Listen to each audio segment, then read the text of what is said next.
funds. And then if we decide to just paint the building, we can have 5,000 towards that, right? Yes. Okay. There would be 5 toward that. And then do we offer the facade every year, Kirby? Is that a one-time grant thing, or is it like if they wanna do the facade this year and then come back in a year or 2 and they wanna do like the sidewalk, and we could pull facade for the sidewalk, right? Typically, we don't do the facade improvement grant fund for sidewalk work. It's usually, you know, obviously things to modify the front of your building. So if they wanted to do, I mean, and there's nothing in the ordinance with the facade improvement grant program that states that it's a one and done type of situation. So if they wanted to come and, you know, apply for the paint one year and then next year, like, oh, we want an awning on our front or whatever, yes, you could absolutely. So I know in kind of projects past, you've kind of stepped outside of the 30%, recent projects and such, maybe parking lots, things like that. So what is the requirements to get outside of 30%? Because I'm trying to bring new business that's going to generate more revenue, not just update a current business that's maybe got more than 30%. So what is the requirements to, I know 30% is your standard, but I'm trying to bring more revenue, not just maintain a current business. I know what you're referring to, and that is completely separate, different application, different project, different. What type of application and how can I? It wasn't even he was applying for just assistance on a parking lot, so it was like $12,000 versus you were looking at like 60 to. No, I don't even honestly, I guess maybe I hit the nail on the head without knowing it. I know from these meetings that she records and reading the way I do that there's been projects that have been over a percentage. So it just matters on the value. There's some projects, I don't know, do you guys recall if we've done much for existing projects? We usually stay within these realms on a structure, on a complete remodel, a gut job like, so, a lot of our projects come along with a property acquisition, so that is a lot of things that makes that number look different, is like, oh, by the way, we're actually just paying for the property acquisition, so when you look at full scale of the project, we're just paying for the property, and that might come in a little bit more than 30% of the total, versus like, you know, if we would just give them the flat 30.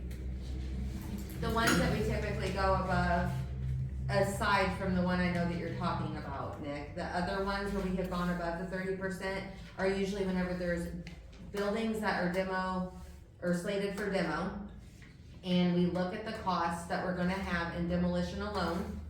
One project, specifically downtown where we incentivize higher than a 30% rate was because we were looking at a little over $250,000 in demolition costs.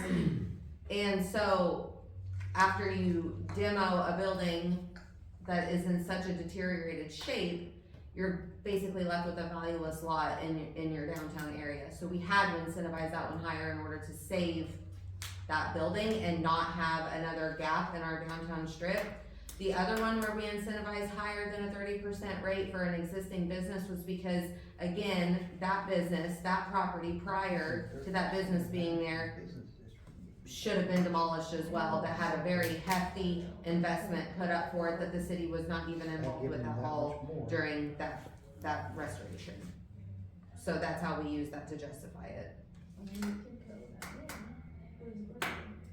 Okay, so I think we, oh, you guys want, okay. Almost here, interior, building, that much.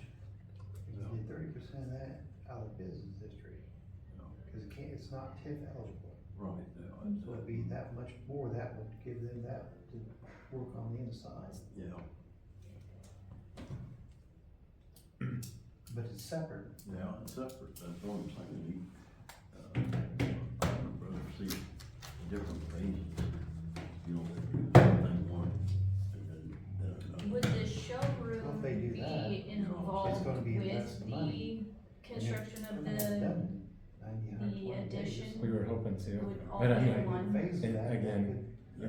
I think you know Hamper them, where we're at where on we're it. at. No, Like, yeah, we definitely wanna do that.